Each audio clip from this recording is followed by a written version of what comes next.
Alô pessoal, eu sou o professor Wilson Mouzinho, estou aqui para te apresentar um conteúdo falando sobre precipitação e também sobre tipo de chuva.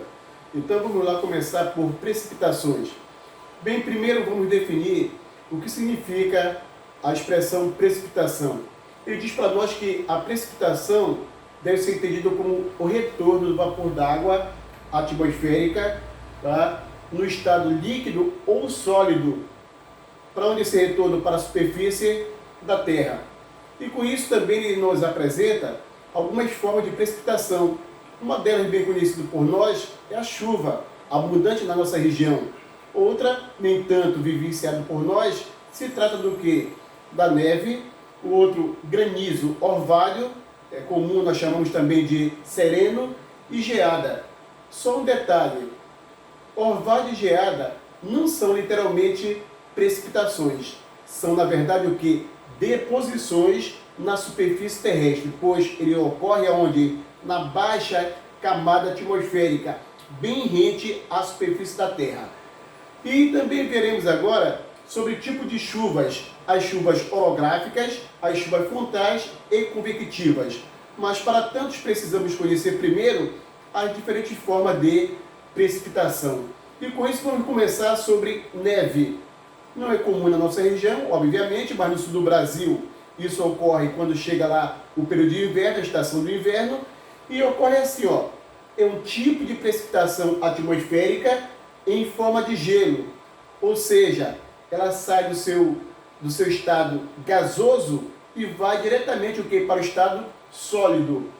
É um congelamento direto do vapor d'água suspenso onde na atmosfera. E como ela se apresenta a neve? Ora, ou em forma de flocos de neve, que é bastante leve, como você vê aqui na imagem, ou também pelotas de neve um pouco mais pesada. Tá? Como eu te falei, isso é muito mais comum no hemisfério norte e hemisfério sul, não ser mais extremos, ou seja, abaixo do trópico, quer seja de Câncer ao norte ou de Capricórnio ao sul.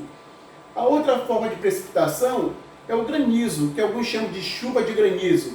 Por que se chama chuva de granizo? Porque geralmente quando ocorre esse fenômeno, ela vem acompanhada do quê? Da chuva propriamente dita. E o que seria o granizo? Também é um tipo de precipitação atmosférica responsável pela queda do gelo em pedaços. Esses pedaços medem, em alguns casos, 5 milímetros, mas não tem uma perfeição, digamos assim, no que respeito ao seu tamanho, há uma variação. Então nós podemos dizer que existe, né, uma diferença entre neve e granizo. Tá? A diferença está o quê? No tamanho das suas partículas. A neve, partículas menores, e claro, o granizo, as partículas sempre são maiores do que o da neve. Temos também o orvalho, como eu te falei inicialmente, nós aqui da região chamamos de sereno. Né? E a gente percebe muito bem isso quando a noite cai e ao amanhecer você tem a percepção de que choveu durante a noite. Não, não choveu. Apenas o que ocorreu, apenas que a queda de temperatura à noite fez com que o vapor d'água que estava próximo à superfície, né, passasse do estado gasoso para o estado o quê? Líquido. Nós chamamos isso daqui de liquefação. Você estuda isso também em química. Existe, portanto, o que nós chamamos de ponto do orvalho. Quando, na verdade, né, o orvalho acontece mais ou menos a 5 graus, né, positivo ainda, mas quando se dá muito mais abaixo do que essa temperatura de 5 graus, nós podemos dizer que vai haver um congelamento desse vapor d'água, que ele passa do seu estado líquido e vai o quê? Para o estado sólido. Então se trata não mais de orvalho, e sim o que? De geada. Olha que ele diz para nós o que é geada. É uma camada de cristal de gelo, né? Aí ele diz como se forma. Se forma o quê? Rente à, né, a superfície. Como ele diz, a camada de ar rente a nós. Que ela perde calor para as camadas mais acima e para o espaço por causa do que? Da ausência de nuvens. Então, quando não há nuvens, nessas condições, frequentemente vai haver o quê? Uma geada. Tá? Então ela passou do estado o quê? Do estado gasoso para o estado líquido, tá? Que é chamado o quê? De orvalho. Passou do ponto de orvalho, ou se a temperatura caindo mais ainda, deixa de ser orvalho e passa a ser o quê? Geada, que é essa perda de calor, né? Essa imagem aqui também mostra para você, na região sul do Brasil e até mesmo no sul de São Paulo, nos interiores paulistas, como ocorre esse fenômeno também em período próximo ao inverno. Vamos ver agora, né, nesses próximos slides, nós vamos ver sobre o que? Tipo de chuvas. E já te apresentei os tipos de chuvas.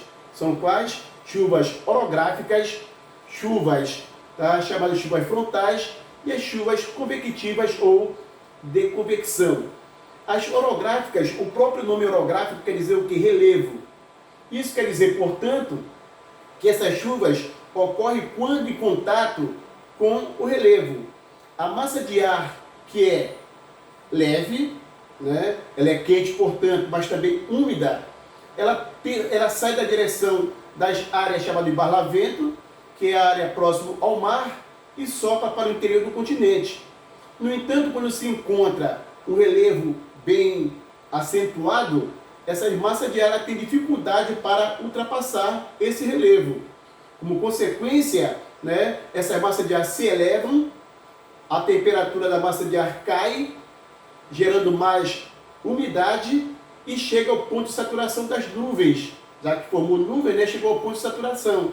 E ela começa o quê? A precipitar em forma de chuva. Por isso o nome é chamado o quê? Chuva de relevo. No sul do Brasil e também na região sudeste, bem como também no nordeste, devido à Serra do Mar no sudeste, é a Chapada Borborema na região nordeste, tá? Que dificulta a passagem dessa massa de ar úmida vinda do Atlântico para o interior, tá? Geralmente as chuvas são o que? Chuva de relevo, tá? Então ele colocou para a gente assim, ó, as áreas que recebem a seco formam, né, seco formado passa por fortes secas. Isso também quer dizer que em algumas regiões do planeta, tá, formam também o que? Desertos. Um exemplo na China, devido às grandes cordilheiras do Himalaia, que não permite a passagem de vento úmido vindo do mar, né? Acaba o que? Na área de barlavento chove, e na outra área de sotavento acaba ficando o que? A massa de ar que passa, aliás, que não chega a ultrapassar, ela promove o que? Seca, criando, portanto, enormes desertos. Essas são o que? As chamadas chuvas orográficas ou chuva de relevo. A outra que nós temos aqui, tá, são as chuvas frontais, também chamadas de chuvas ciclônicas. Olha só como ocorre. Tá? Você vê que as frontais, por isso o nome dela, é a colisão das massas de ar. Ó, a colisão frontal do que? Das massas de ar. Por isso o nome chuvas frontais.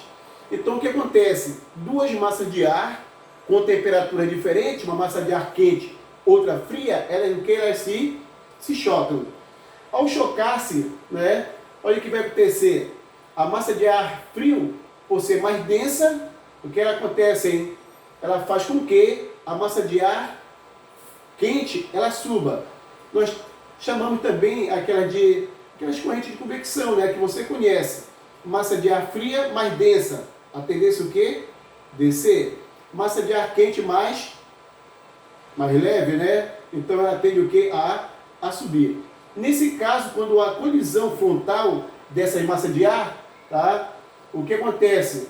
O ar quente e úmido sobe para onde? Para os pontos mais altos da troposfera, onde inicia o que? Um processo de condensação e como consequência o que? Processo de precipitação, tá? Então nós temos também como resultado disso as chamadas o que? Frentes frias e frentes quentes. Não esquece, portanto, hein? Chuva frontais seria o que? A colisão de duas massas de ar com temperaturas completamente diferentes. Massa de ar quente e massa de ar fria.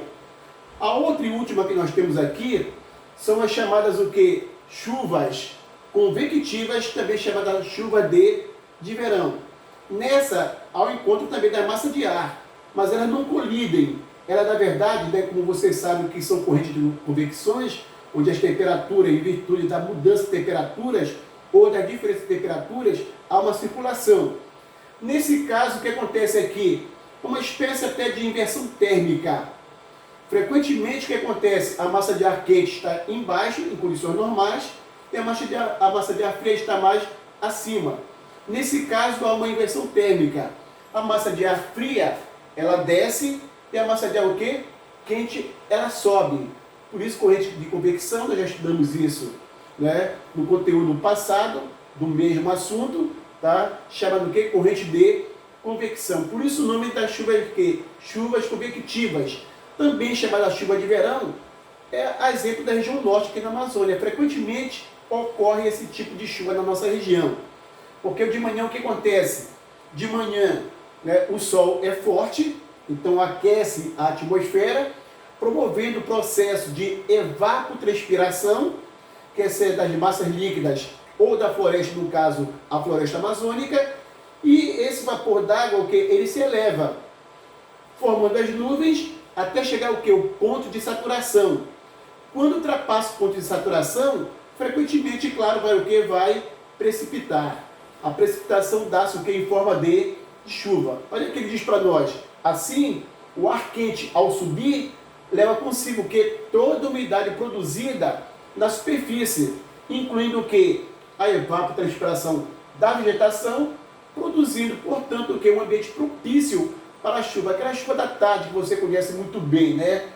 Ok? Então nós apresentamos hoje aí, no caso, foram o que? Em forma de precipitação e tipo de chuva. Obrigado, espero que tenha gostado e compreendido a nossa aula de hoje.